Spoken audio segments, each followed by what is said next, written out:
Hey Sam, the subject of money and how you use your corp for cash flow.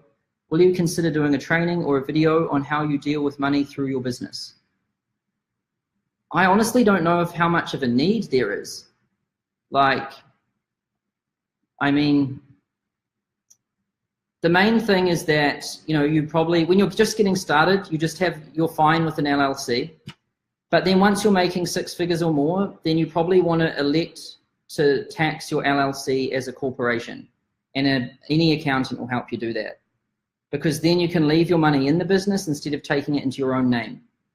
Pretty much the name of the game in business is to make as much as you can, spend as little as you can within the company, and then spend absolutely nothing on your personal life. Zero. You know, like in that book, Made in America, Sam Walton was pretty much a billionaire, and he still refused to pay for motels. So when him and his executive team went to another city, and if they had to pay for motels, he wouldn't do it. He'd just make them all sleep on the floor of someone he knew who lived in that town. No joking.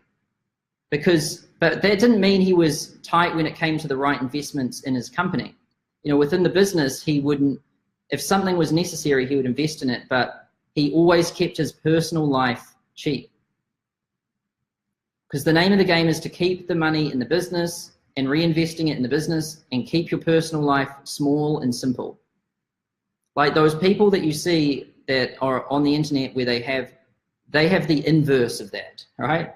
They have the most luxury and demanding lifestyles ever, like multiple cars, private jets, like all of this crap, and huge houses, all of this fancy stuff. And then the business is neglected over here, and it's really got nothing in it. And that never lasts long. Those things collapse fast. I've seen them collapse in front of my eyes over the years, and I continue to just see them collapse in front of me. They all end up dying. All of them. And the funny thing is in the book, Made in America, Sam Walton talks about the same thing. He says when the discounting store industry was young, there were these people who he called like promoters. And the promoters were the ones that were on TV, and they were the fancy ones that had like big houses and Cadillacs and stuff.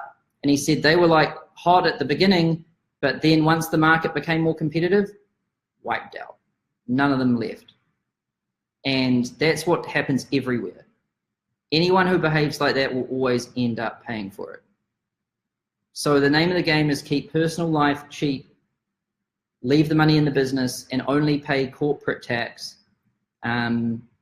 which is cheaper than personal income tax, so that you save on that.